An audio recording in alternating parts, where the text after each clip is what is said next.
This episode, I'm joined once again by writer and theologian Kevin Hart to discuss his recently released autobiography, Dark Land, Memoir of a Secret Childhood. I'd like to say a big thank you to my paying patrons and subscribers for making all of this work possible, and if you'd like to support the podcast and keep everything running, please find links in the description below. Otherwise, please enjoy. So, Kevin Hart, thanks once again for joining me on Hermitix podcast. A pleasure.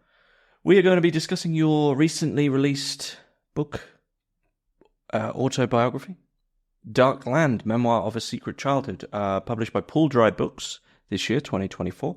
And I should say, Paul Dry Books were kind enough to send me a review copy, so a big thank you to them. And this is I'm going to assume this is the first part of a few, because it is a biography that's only covering your sort of birth through to about the age of early teens, sort of your early years, just your childhood, really. Just my childhood, with a few leaps into the future from childhood. I hadn't thought of continuing it. A number of people have asked me about that. One reason why I haven't thought about it concretely is that it would involve people who are still alive, and I'm not so sure I'd be happy doing that. But, you know, I'm leaving it pretty open to think of what might come down the track. So I guess for people who haven't listened to our other discussions, which have been focused on your work as a theologian and as a theorist regarding Blanchot, what this will sound a little crass, this will sound a little rude. Why are we talking about you? Why are you deserving of a biography? I'm probably not. When about 12 years ago now, I was going through divorce and annulment, and my parents had both passed away. And so I was trying to make sense of a number of things. And the best way I could make sense of this is by writing about myself as a child.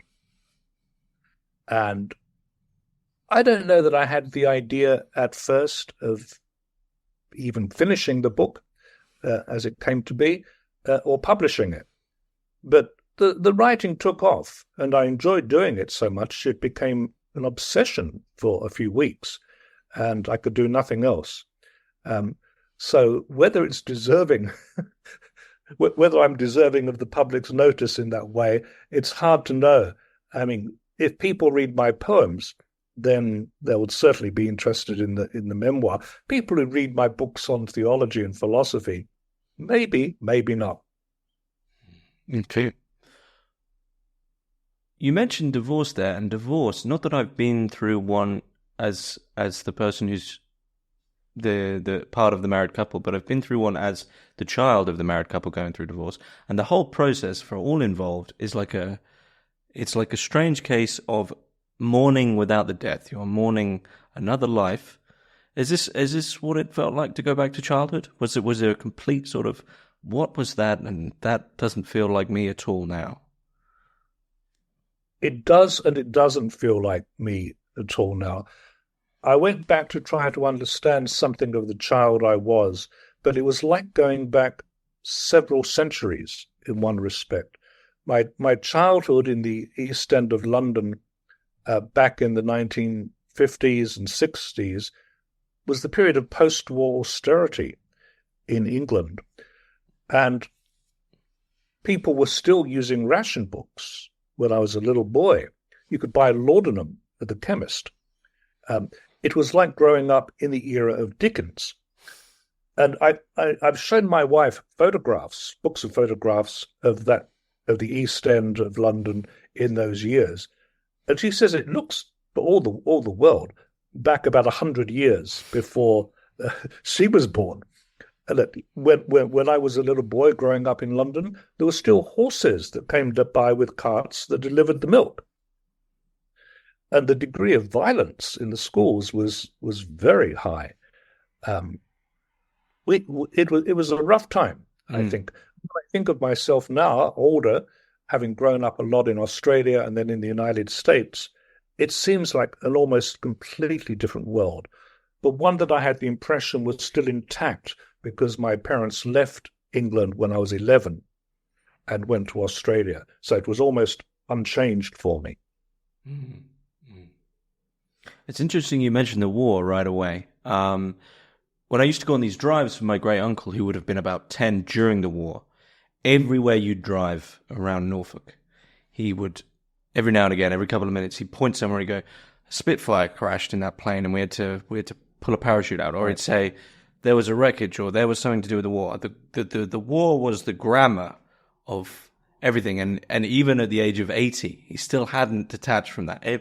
The war was the grammar of the landscape. Was that the same for you? A bit younger than him, but was that the same for you, that it was the atmosphere of the day? Oh, without a doubt. I mean, the Germans bombed all over the East End of London because there were chemical factories and industrial plants and things like that. And they bombed the civilian housing, which is where we lived, in order to discourage the English people.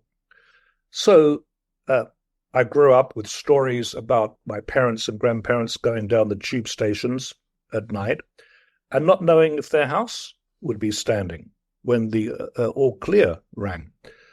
These stories were repeated and repeated every Sunday afternoon when I saw my grandparents. They were repeated daily in talks that my parents had with their neighbors. Then, of course, we would go to this wasteland, which it turned out, I only realized later, was where all of the damaged buildings from the Blitz were pushed. Mm. And so we used to play, as kids will, particularly boys, soldiers. And we were always the English soldiers. We couldn't get any of our friends to be the German soldiers. So we kept recapitulating the war all my childhood in England. This section was fascinating because one of the things I emailed you straight after reading the book actually was how your book just felt like an almost a mirror with different aesthetics of my own childhood. And you said that many people had commented, that they had the same feeling. Perhaps we've all had the same childhood, but with different bits here and there, different appreciations of things. But you mentioned, I'll just reel off a few of these, but the elusiveness of your grandfather's shed, where it's a place you're not really allowed, the strictness of school and sort of the humiliation of school, but also very specific things like you and your friends Eddie and Kevin going to a wasteland. And I remember as being a child, we probably didn't, we actually called it the Hilly, but it was this sort of strange dumping ground that people had gone to, and then sort of gave you that apocalyptic feel. There's something about these little wasteland areas that draw, especially young boys. It's odd, right, that you as a young man, you would prefer to spend your time in derelict wastelands than somewhere nice. What do you think this is? Yeah, well, it was a way of escaping from the family, the very tight-knit and obsessive culture of the East End, and going off with my friends. And it was a place of pure imagination, where we just imagined ourselves engaged in the war from like 9 o'clock till 4 o'clock in the afternoon. We'd take lunch with us and bike over quite a long way. I'm astounded now that I think about it, that my parents let me, at the age of 11, go off with a couple of friends and bike along busy streets in London to go to this wasteland about which they knew nothing. And of course, that part of London being what it was and the culture in those days, there was skinheads hanging around. And they had knives, they had guns, they were shooting birds and torturing animals. And there, but by the grace of God, go I sometimes think that they could have easily latched onto my friends and I and done a good deal of mischief to us. That's, so I'm, despite how I look, I'm 30, so I'm probably, I would say, maybe there's a couple of generations younger than me that were just this last generation of all get on your bikes and ride somewhere. And the distinct difference from nowadays is that I can remember not having phones. So there was no means of, something's gone wrong and the irony is actually the more phone usage has become prevalent, the closer to home people or children dare to not venture. Because I remember really the limits, probably the same for yourself, the limits was pretty much as far as we can be bothered to bike, which was often quite a way, you know, a few towns over or so. What do you think people are, or young people are missing out on with that risk, I guess? Oh, yeah, this is very close to me at the moment because my son is 11 years old, the age when a lot of this was going on in England for me. And we don't let him go out at all. He has a bike, but he only just goes around the block because we are in perpetual fear of all the kind of lunatics around in the United States. I'm sure he can look after himself to some extent, but he doesn't have a cell phone yet. And I certainly wouldn't let him go all day out into the Carolina landscape. The thought is just impossible. The world has become, in many ways, a lot more dangerous, more frightening. And it was back then, too. I mean, we used to play out, and there was a lot of danger around, but somehow it was just accepted. And it never really impinged upon my parents that anything could dreadfully go wrong. So this one point, and I reading your book, I think maybe this connects to another part of your book, which is, you know, your early appreciations of schooling.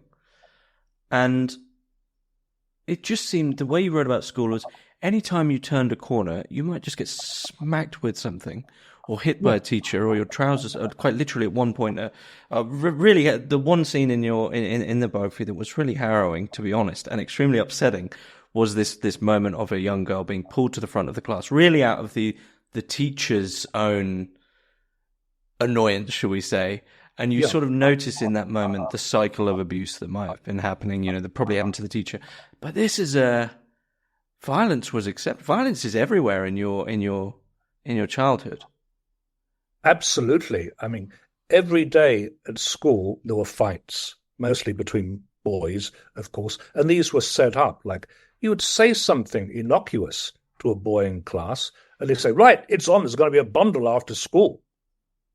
And this hung over you all day, and the kids would gather around in a circle, and there'd be punching and everything else going on. And this was happening almost every day.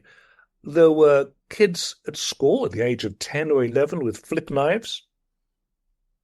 There was once a boy from Goresbrook School, which was a very rough school, came into the playground with a gun and shot someone. What kind of, like an air gun, or?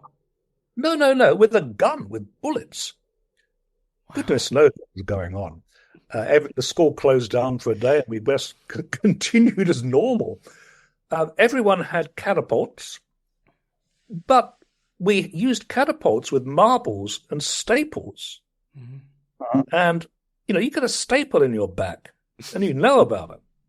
So this was just routine, casual violence among the children, let alone the teachers, who, all of them, all the male ones, had canes.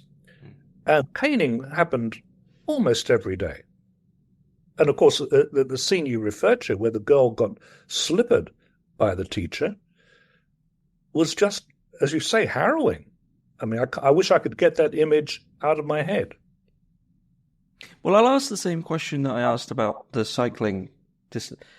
Not you know, what are young people missing out on, but what do you think changes in the temperament of society when, you know, now that this, hopefully, though some people still, you know, say with glee that they might hit their kids, but right. Generally speaking, you know, this form of corporal punishment is well accepted as being immoral, wrong. Yes. What do you think changes when that's removed? Well, I think children don't have the same kind of fear. They approach life with a good deal more confidence. I noticed this with my own son. He's got a much more confident attitude to life in general. When things come up, he may recoil a little bit, but he goes forward with a bit of encouragement and does well.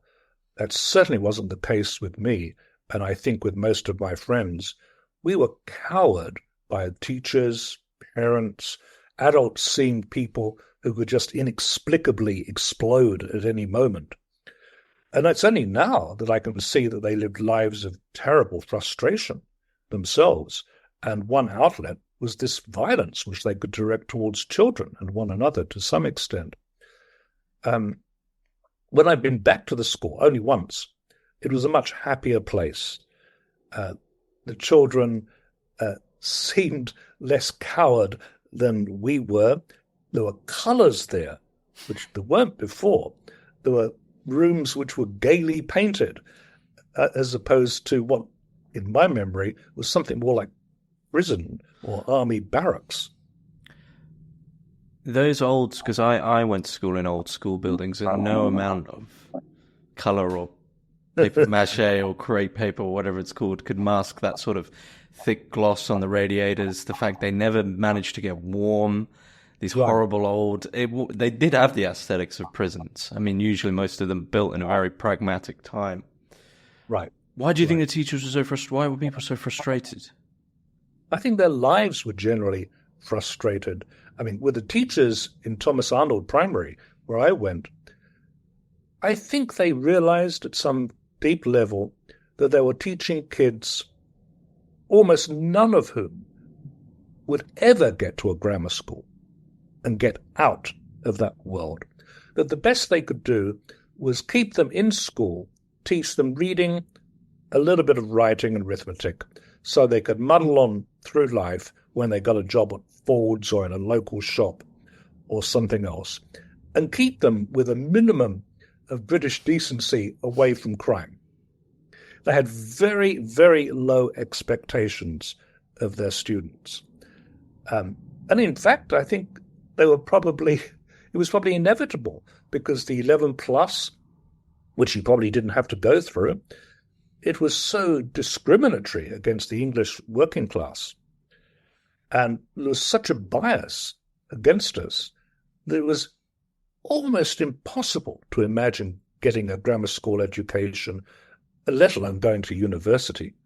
That would have been, I mean, I used to think when I heard about Oxford and Cambridge that they were like the Emerald City in The Wizard of Oz, that they were just unapproachable places. So it was a time, I think, I mean, it's well gone by. I mean, whatever the charm of the East End had, I would exchange it for what we have now. Have you seen any of your teachers since? Not of that period, no. In fact, when I went back after I graduated from college in Australia, they'd all retired, and there was no one there at all. And I also went to the high school I went to, which was possibly even more violent, and they had all gone too. And there was a dark sense about one or two of the teachers when I asked about them. So I've often wondered if there's more to be learned there. Well, this sort of rather ominous atmosphere leads me to a big question, because it's something I've realized now at 30, I can finally start thinking back to my childhood in this way. And when I think back to my childhood, when I was a child, you know, much like you and your friends going to the wasteland and things like that, I did a lot of things that brought me a lot of joy in the moment. In the moment. But when you think back, you think, was I happy? Am I looking back, things change and you suddenly see maybe you were masking something, maybe you had to become someone you weren't. Was your childhood happy? Because I'm not sure, no offense to you, I'm not sure you get that impression from the book. It was not happy at all. Or put it this way, I was content, even perhaps happy, within myself. When I was left alone at home and on the weekends when I was with my friends. I was happy with my friends, happy when I was in my bedroom by myself, drawing, doodling, or just doing nothing, really. But as soon as the adult world impinged at school or at home or with family, it became either frightening or boring. So I look back now and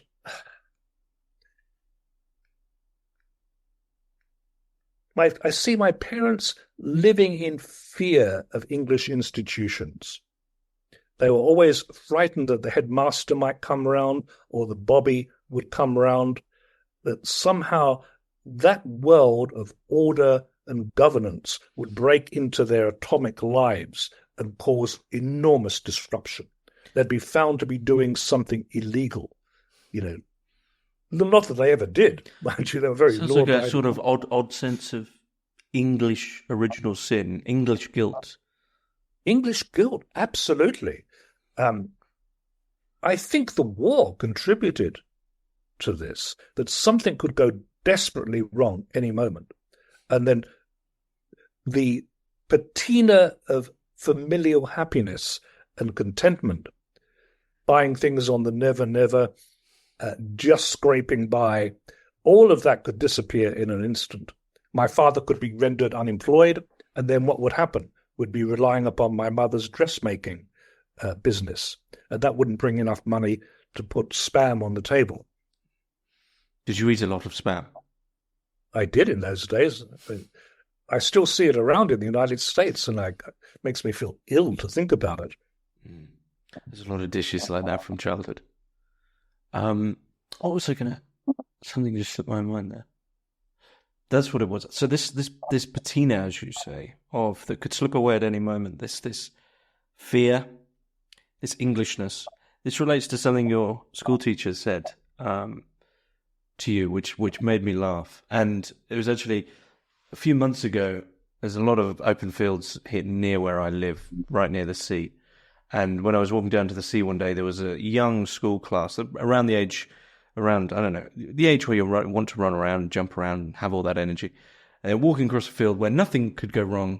And the teacher said, stop larking about, you're representing the school. So all of a sudden, this group of young children, bounding with energy, just quickly went into a two-person line and followed their teacher sort of. And it reminded, and thinking, when I read your book, your teacher said, just be sensible. And just right. that attitude of, we could have fun, but if we have fun, something might go wrong. Just be sensible, everything will be fine. But from that, creativity is not allowed, spontaneity is not allowed, and you just end up not even exciting or dangerous. Everything just ends up grey. Yes. This cult of sensibleness is there all the way through as well. Right. There was something also, I remember that teacher very vividly. She was trying to instill in us some kind of lower middle class sense of respectability and civility. And we were all working class kids, some of us coming from the lower end of the working class and some coming from the rougher end, where there was violence in the household, a lot of drinking going on, unemployment among the fathers. And she was trying, I suppose, in her own way to instill some sense of order into us. But it was a completely flat, grey order, as you suggest. There was no sense that life might contain gaiety, joy, pleasure, let alone creativity. So how did reading and writing enter into your life then? Because you are a poet, you are a canonized poet as well. Just say that to your school teachers now. But yeah, how did it seem strange that such poetry, especially, should find a way in? Well, maybe it doesn't. But...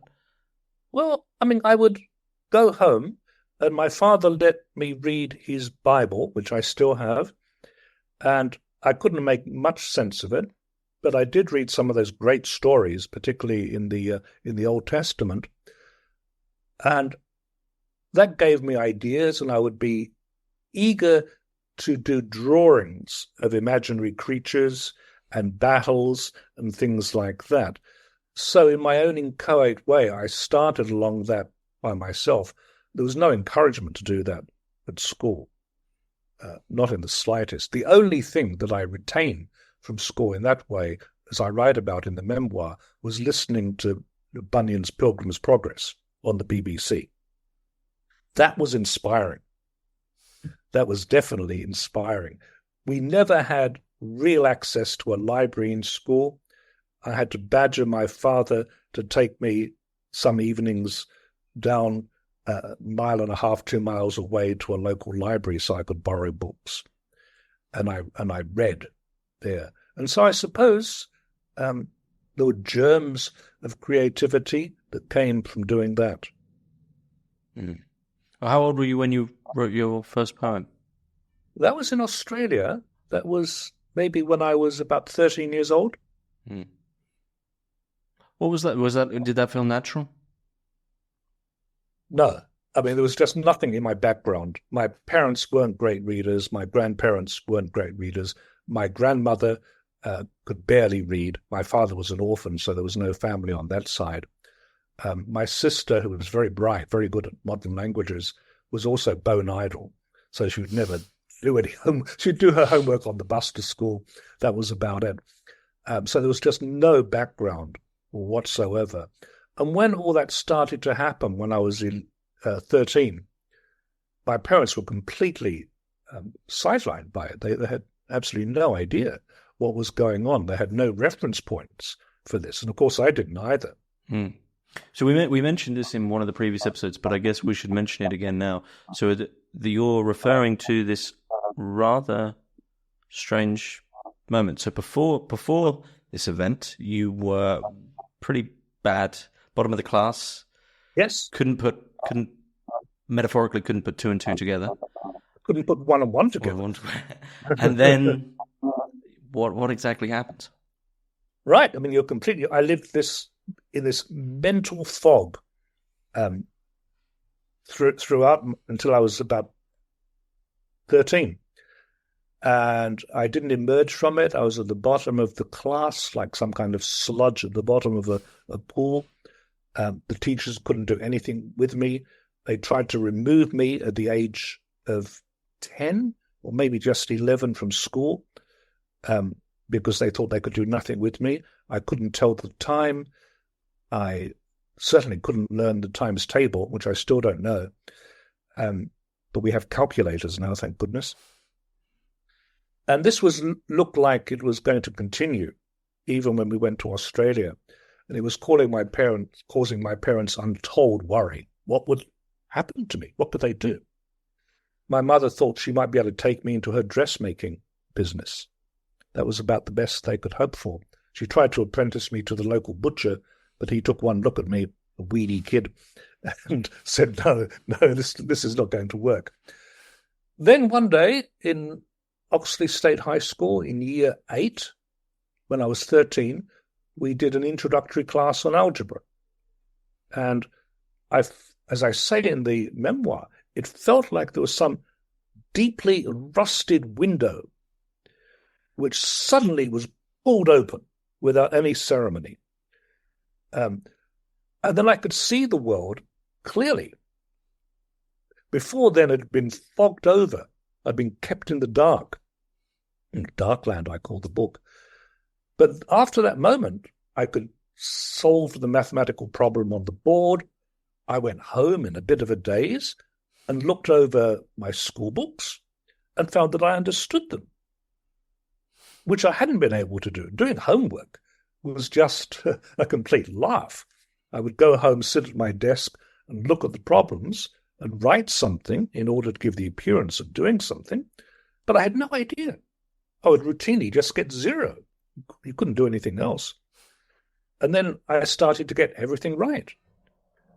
The teachers were astonished at this, and they brought some fellow down from the Department of Education at the local university who put me through a battery of tests, which was all very embarrassing, and gave me earnest talks about what had happened and tried to encourage me to do the science and math track through high school and go on and do that with the aim of being a doctor or a lawyer or some respectable profession. And my parents never understood what had happened. They never got over it. It was just a complete break with myself. Did anyone sincerely bring it up and say, hang on, maybe we should investigate this? Well, apart from the guy being brought down from the university who put me through a whole bunch of standardized tests and interviewed me a couple of times. But he couldn't say what had happened. I can't say really quite what happened.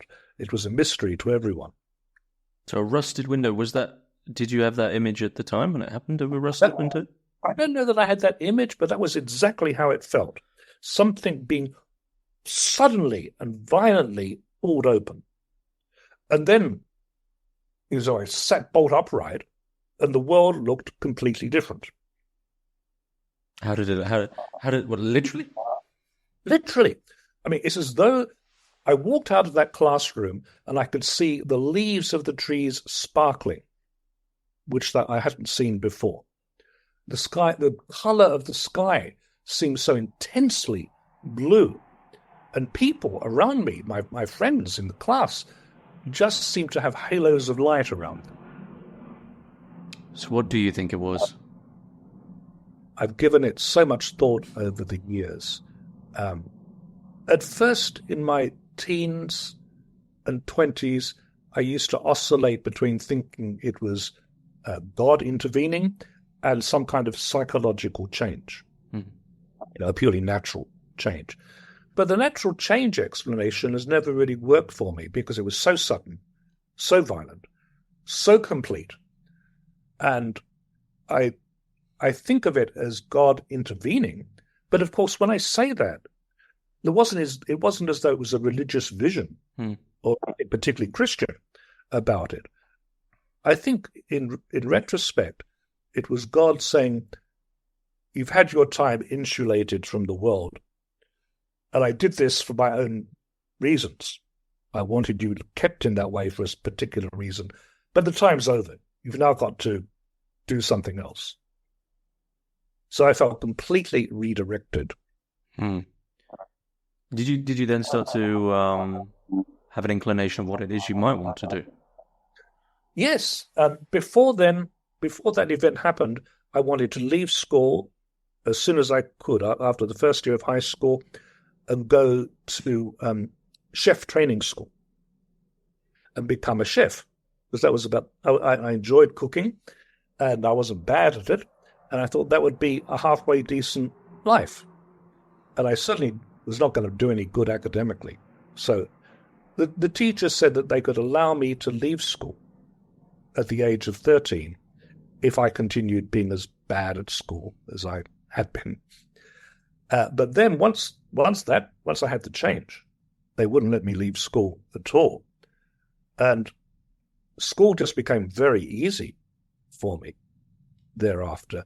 And so I had lots of spare time, which I would spend writing poems, going to the library.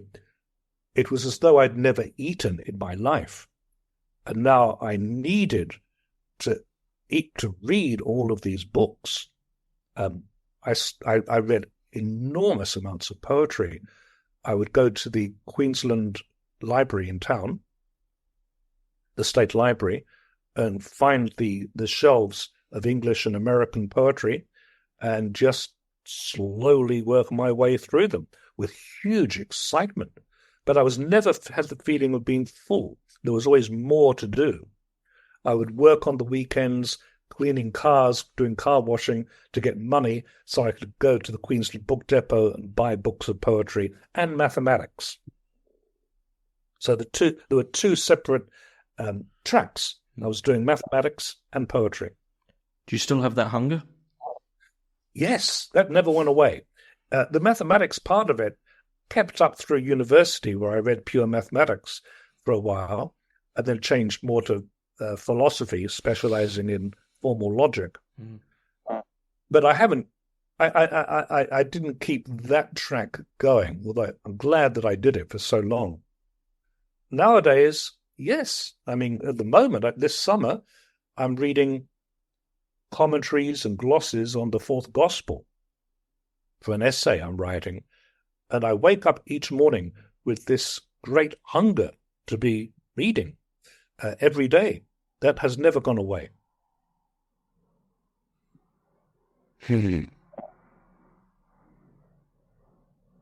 It's interesting, pure mathematics and poetry. One could argue that on the creative side, poetry, and then on the STEM side, pure mathematics. These are the two most condensed forms of knowledge in a way. Do you think you were trying to get right down to the root of existence? Before this event, were there questions of meaning and of purpose in your life, existential or bigger questions? Not really. I just drifted through life in a fog, and childhood seemed to have no narrative shape to it, or whatever narrative shape I could discern just looked like it was going to end badly.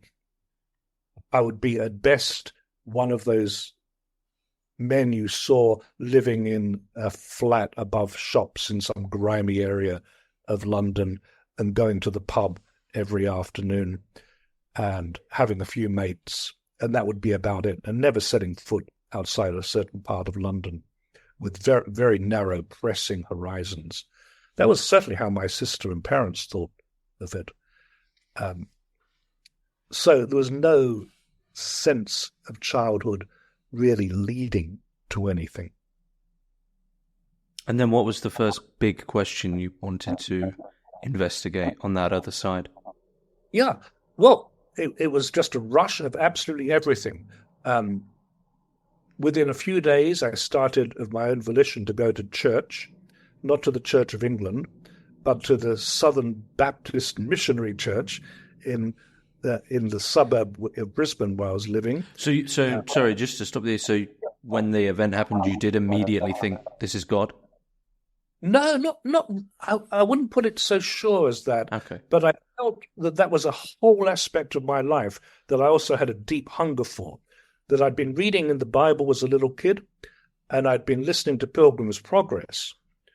But now I wanted to, there was some kind of longing that I had to have fulfilled. And that seemed to be the way ahead for me. I started reading a great deal and studying mathematics. And I started writing poems and taking a very strong interest in girls. All of that happened at once. So just a sort of fantastical question then, just before we move to fully onto that other side of things. What do you think that Darkland self would say to the man you've become? I would love to know. What the hell happened? What the hell happened? I still think that what the hell happened, because it, apart from appeals to, like conversion stories, which don't seem quite right, or to cataclysmic change, that seems much more like it. It's hard to say. The little boy I was would have had no conception of me. He was completely out of all horizons that he knew. The thought that he could become a student at university, could become a university teacher, a writer, all of these things were incomprehensible to him. And when I was writing the memoir, I of course knew that, but I was interested in the other side of it, whether I would have liked the little boy I was. I tried to understand him, and I had the experience that every time I got closer to him, he would step back and not let me have full access to what he was thinking, even though we're the same person. Without sounding pretentious, do you really consider yourselves the same person? I mean, empirically, sure, absolutely. But it's once enough years have passed between quote unquote childhood and adulthood, it's a strange thing to look at photos and to truly understand that is me. That was me. Do you really feel like the same people? Do you think we're the same people as we are as children? Well, maybe not during the day, but I think as soon as I go to bed, my dreams captivate me, and they're the same fears that I had when I was 9 or 10. Almost every time I have a bad dream, it's of somewhere in the East End of London, of getting lost, of something going wrong in that wasteland, Eastbrook land, of fear of teachers, fear of the educational establishment, all these things that were projected into my unconscious by my parents and grandparents. So for part of each day, part of each 24-hour cycle, I go back to being a child, is my feeling. I sleep in some kind of infantile manner. And it used to be that I would cry out in my dreams at night all the time. But my second wife tells me I don't do that anymore. Mm. So you've obviously lectured and taught a lot over the years. How has that fear informed how you teach? Okay, that's a good question. One thing I hope is true, that it's made me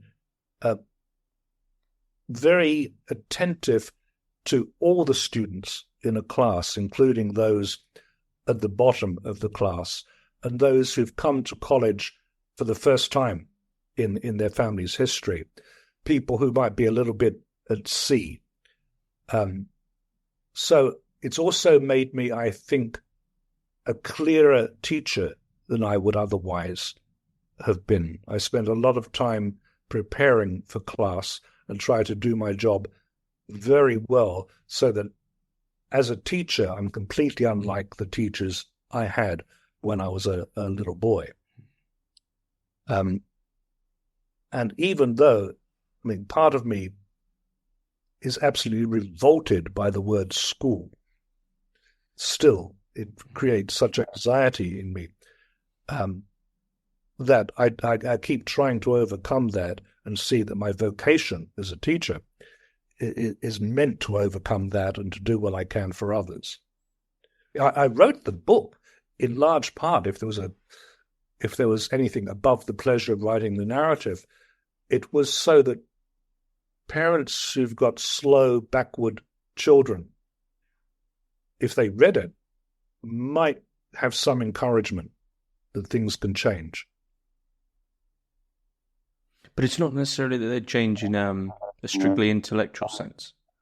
No, it's a matter of changing, in a sense, who you become, what you're prepared to do, a way of being more confident on the ground under your feet, that is not suddenly going to vanish. Do you think schooling's got better for that generally? I certainly hope so.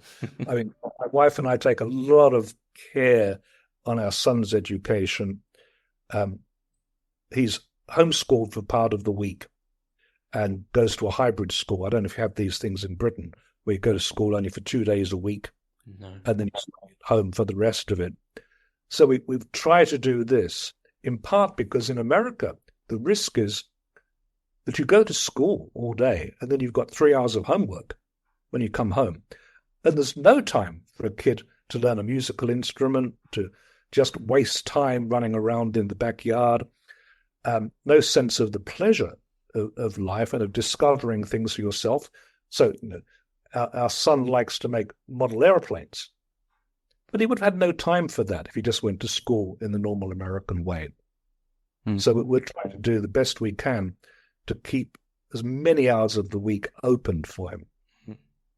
It's interesting you mentioned the pleasure of life. Let me roughly connect that to something else you mentioned. When you first went to church, it was Southern Baptist, but you're now a Catholic, so you moved more towards the leisure side of Christian belief.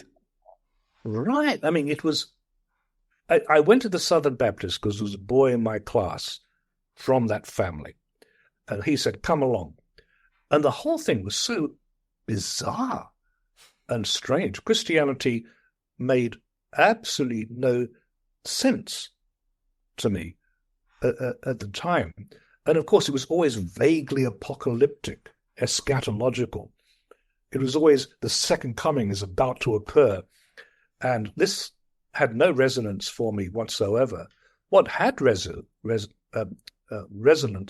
was this was during the Vietnam War, and the American preacher was very pro-America. And I was already very anti the Vietnam War. So there was a buffeting of politics and religion in myself. But there was something that I found very attractive in that evangelical Christianity, of those lonesome hymns, the Christ-haunted South, as we say in the United States. All of that was very evocative, and I've never really shaken that off. That still informs my understanding of Christianity, even though I'm Catholic. Mm. What was the sort of denominational makeup of the East End?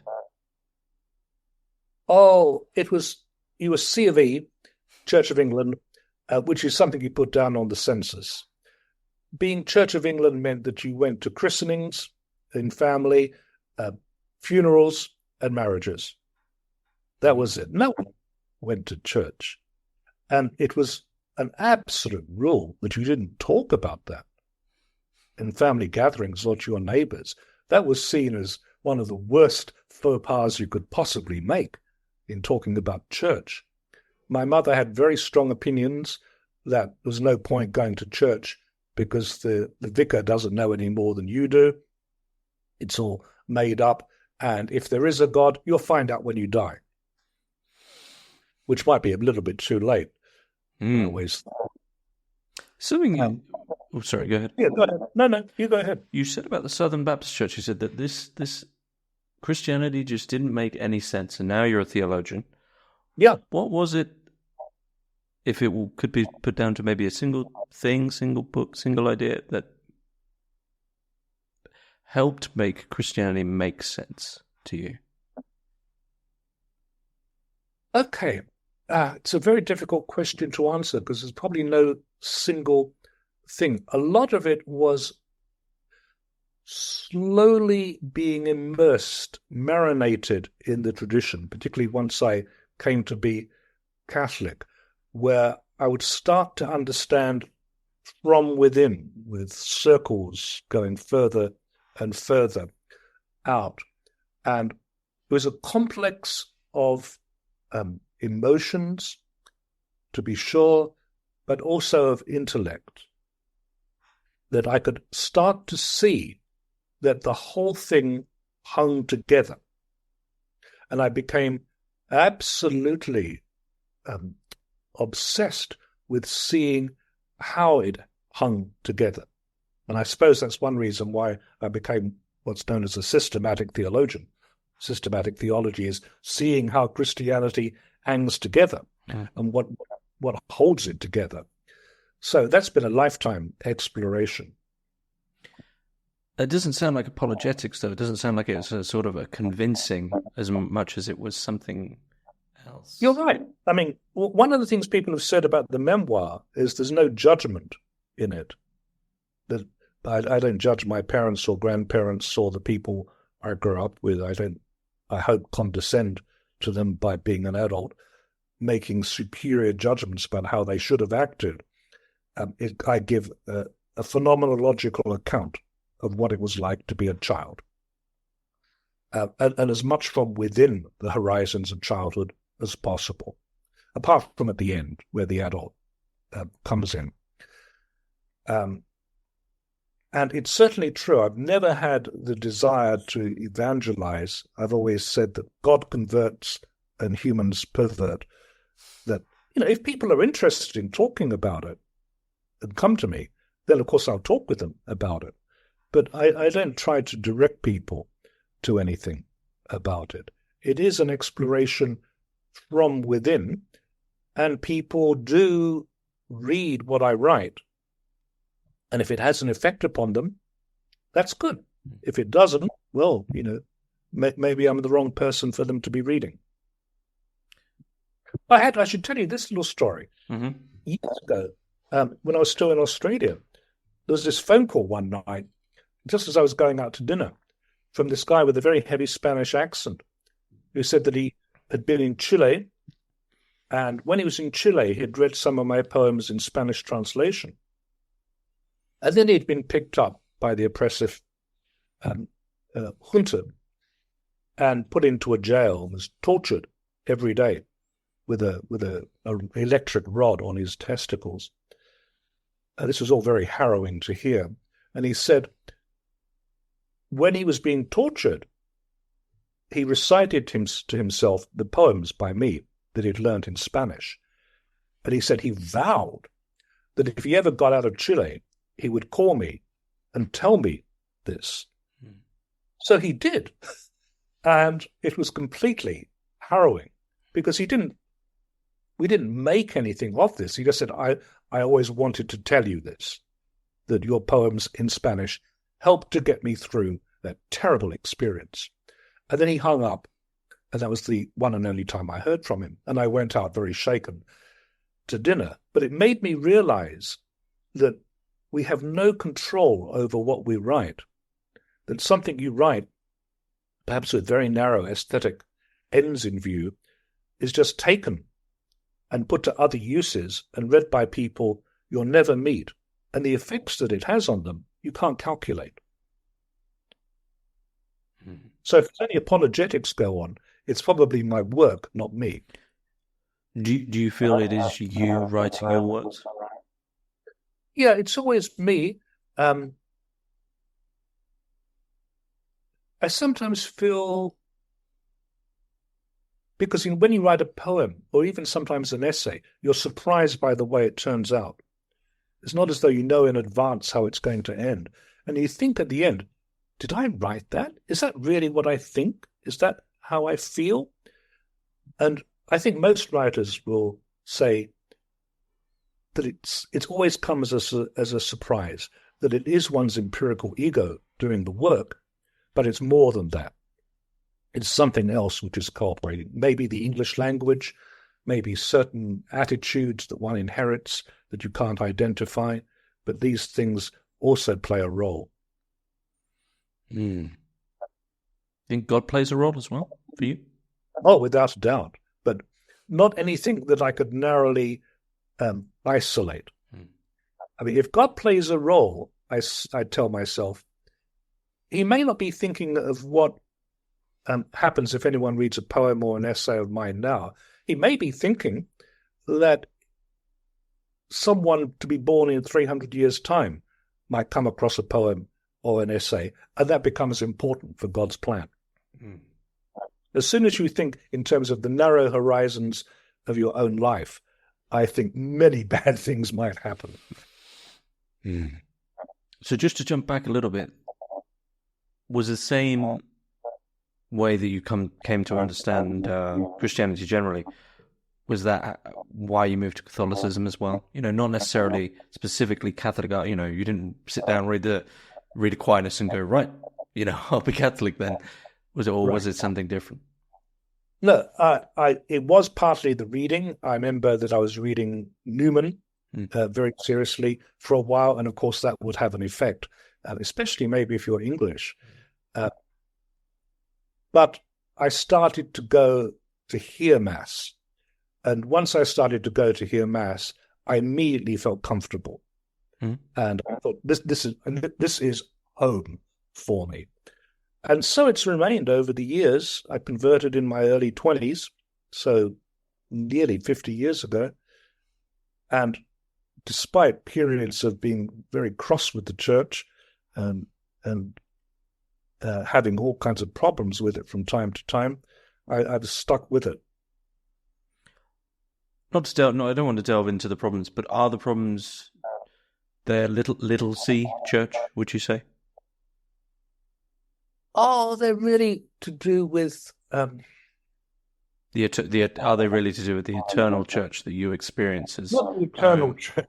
I mean, with any luck, that's being guided by someone else.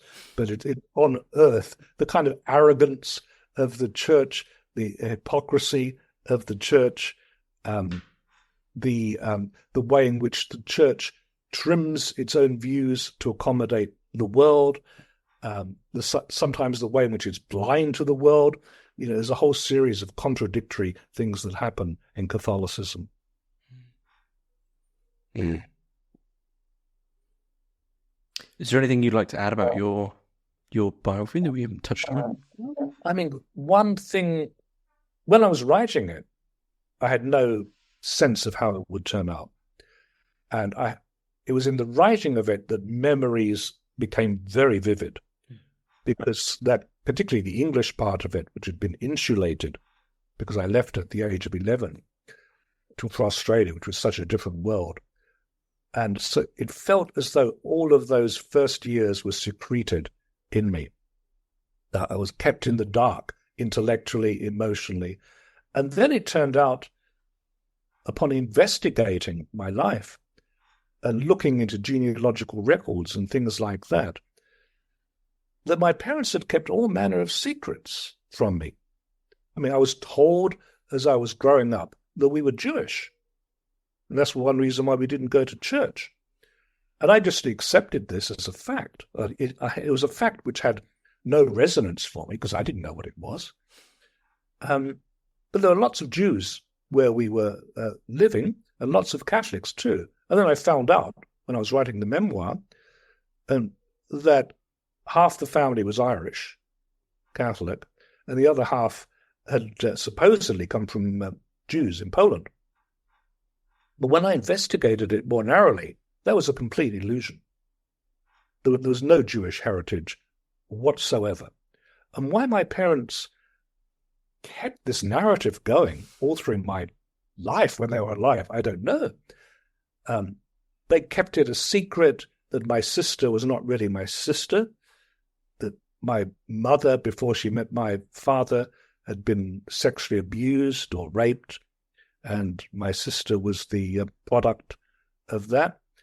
But my father and mother kept that a secret until my mother passed away. At the very moment my mother died, my father told my sister that he wasn't her father. So she had that to deal with, as well as the death of her mother. Do you think he had been really holding that? Oh, he'd promised my mother never to say anything in her lifetime. And then he made her promise never to tell me in his lifetime. So as directly after his funeral, she passed on the family secret. You were the last to know. Yes, I was the last to know. And she never told me where my mother and father were buried. That was a secret, so that I was never to know that. So it had the effect, as I say towards the end of the memoir, that I spent a lot of my life in some narrative that never happened. Do you think that was the natural place for the memoir to end? Because that's where you really, the moment you really became an adult. Yes, about at the end when I reflect upon my childhood, I reflect upon, when does childhood end? It ends. There's many times when it ends, when you leave home, you become sexually aware and so forth. But it seems to stutter towards its end. When your grandparents die, is that when childhood ends? When your parents die, in many ways, that's when childhood has to end, when you're completely on your own account. And my parents, of course, let out that secret that I was an accident when I was about 14 years old. That was very hurtful and prized me away from the family. Well, I did note that down because it's so specific for what Émile Chiron, the aphorist, says, that he heard the great miserable man, but he heard exactly the same thing from his mother, and he said he found it liberatory. I'm just an accident in the cosmos. This is I don't matter. Was that your appreciation? Or once I processed the pain of my mother's anger in telling me this, that is how I felt. I thought, well, I'm on my own account. There's very little that I owe to the past. And so I will, at that very moment, when I look back on it, that was the moment when I prized myself away from my family. I was about 14, especially from my mother. And my path became apparent to me that I would leave as soon as I could. Did you? Yes, I did. As soon as I finished high school, I went to university. I went back for holidays, but I was emotionally cool towards my mother, that we never really got back on the same page. I was very affectionate towards her as a child, but after she said that, I could never forget it. So she just let that out as a slip? Was there a reason that fell out? I was in bed, slightly sick and not wanting to go to school. I never wanted to go to school. I would do anything not to go to school. And she was very angry because I now realize she was very frightened of what was going to become of me.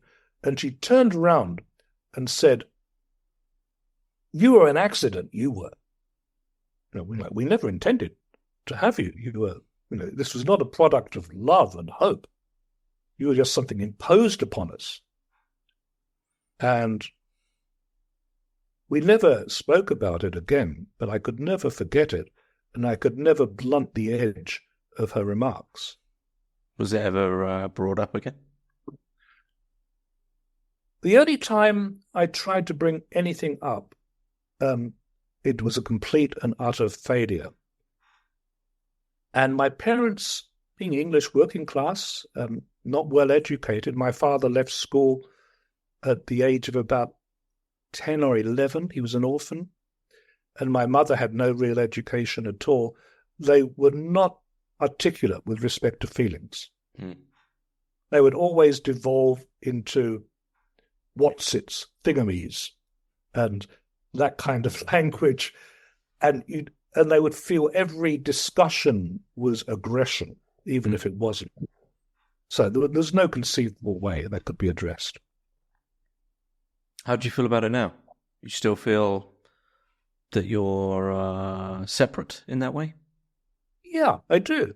Writing the memoir was very cathartic in some respects, and it was a settling of a narrative, not a settling of scores, but a settling of narratives that I at least could understand a proper narrative of my life, not the false ones which I'd been given, which were very misleading, way into middle age, made a big mess of aspects of my life.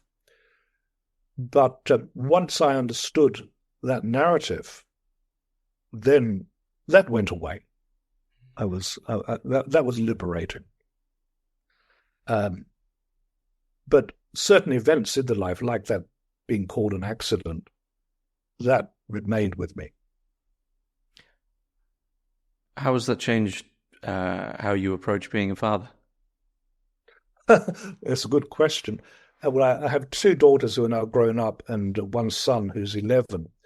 And, well, my son is the child of my second wife. Her first marriage collapsed.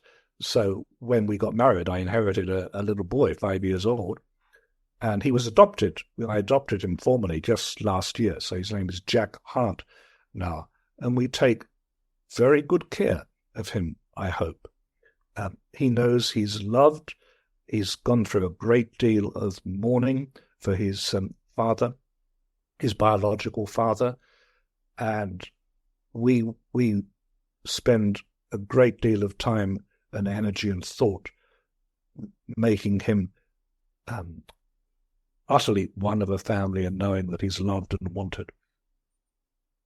Your own childhood redeemed? But a generation later, maybe. Yeah. I think there's a lot of truth to intergenerational life. Freud says that we inherit our sense of morality directly from our grandparents, not from our parents. And he said this has to be true, otherwise society would change too rapidly in its mores. So I inherited a kind of morality from my grandparents, of which there are still traces. And of course that changed with becoming Christian. But I'm sure that it goes the other way as well, that there are things which are being narrated in my son's life, as it were, not just in my own life now. It's interesting you mentioned Freud right at the end. There's sort of Freudian undertones throughout your whole book, especially when the sexual side of things begins to bring up its, right. Open up.